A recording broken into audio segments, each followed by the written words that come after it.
Oh my, we've got a man down over in the corner. I repeat, there's a man down.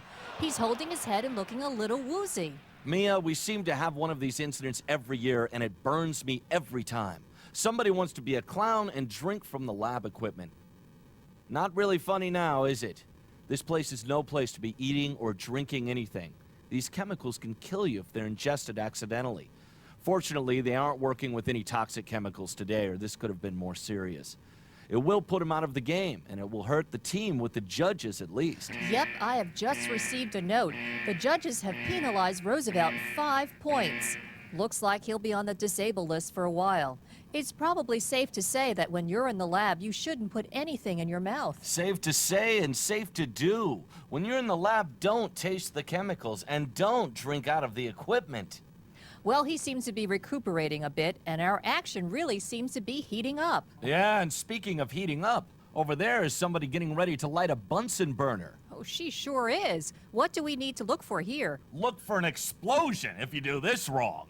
The most important thing to remember is to light the match before you turn the gas on. Why is that? What if you turn the gas on and then have trouble getting the match to light? You strike, and all this gas is being discharged into the air. Well, by the time you get the match to light, boom! All the gas in the air ignites and explodes. Then we may be talking burns and blindness. She's using good technique here. The match is up, the match is lit, and it's a good light.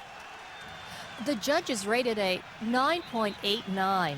That should help them get some of those lost points back. I guess we should mention some other things about dealing with a burner. Well, yeah, like if you're heating chemicals in a test tube or anything else, make sure the open end isn't pointing at you or anyone else, because it could shoot out like Old Faithful. And one more thing, Mia. Do you know how to tell hot glass from cold glass just by looking at it? I'm afraid I don't. Well, you shouldn't be afraid, but you should be cautious, because you can't tell by looking at it. Hot glass looks just like cold glass. Be careful. I didn't mean I was afraid, but... I know what you meant. Anything else? Never leave a burner burning when you're not there. If you have to leave your workstation, turn it off, and turn gas too. And there are a lot of highly flammable materials like alcohol in every chemistry lab. They should never even go near a flame. Fire! That's right, Mia. There could be a fire. No, Adam, there's a fire over there.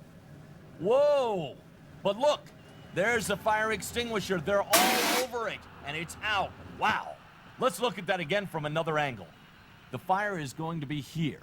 Here is the extinguisher over here. When the fire starts, this kid goes for the extinguisher while this one clears the area. Then boom, in comes the extinguisher and the fire is out. Now let it run. Fire. Everybody stand back. Extinguisher. Boom, textbook. Nice play. In fact, a perfect score. Is that the way it should work for all fires? Well, you might first try to put an inverted beaker or wet paper towels on top of a fire extinguisher is the way to do it. You should never throw water on a fire. Water can make the fire spread out, then you have an even bigger problem on your hands. It's a good thing that they knew where to find the fire extinguisher. Well, they should know where all of the emergency equipment is stored and how to use it. This includes the safety shower, fire blanket, eye wash station, fire alarm, and first aid kit. Down at the far end of the arena, we seem to have a breakaway. Look at him go. Hold on, he seems to be heading right for the sink. Oh, somebody's got to stop him. Interception! Did you see that? Boy, that could have been a costly penalty, Mia.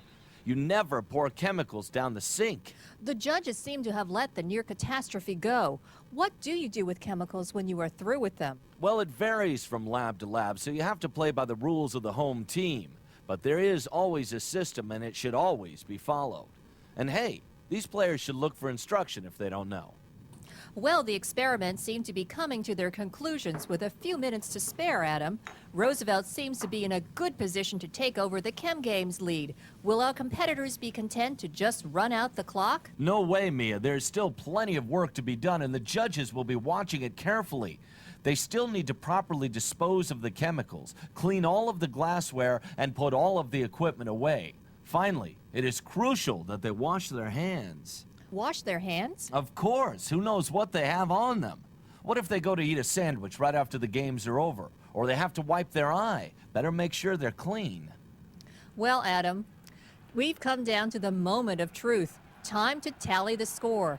While the judges confer, it's time to select our Chem Games play of the day. Yeah, and that's a tough one. We've seen good chemical handling and use, safe Bunsen burning, and good hand scrubbing and spill cleanup technique. Those are all candidates. But look at the way this guy puts out this fire. Whoa!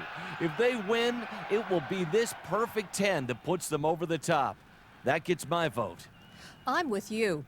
Unfortunately, we've also seen some of those things that can happen when you don't play smart.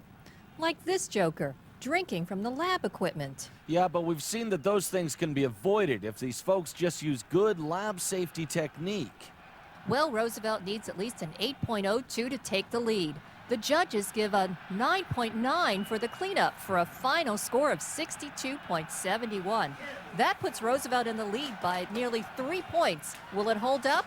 We'll find out next week as we travel to Brown High School to see if they can match the fine display of lab safety skills put on here at Roosevelt. Coverage of the Chem Games has been brought to you by Lookout Safety Gear and Apparel, who say if you're about to have an accident, look out.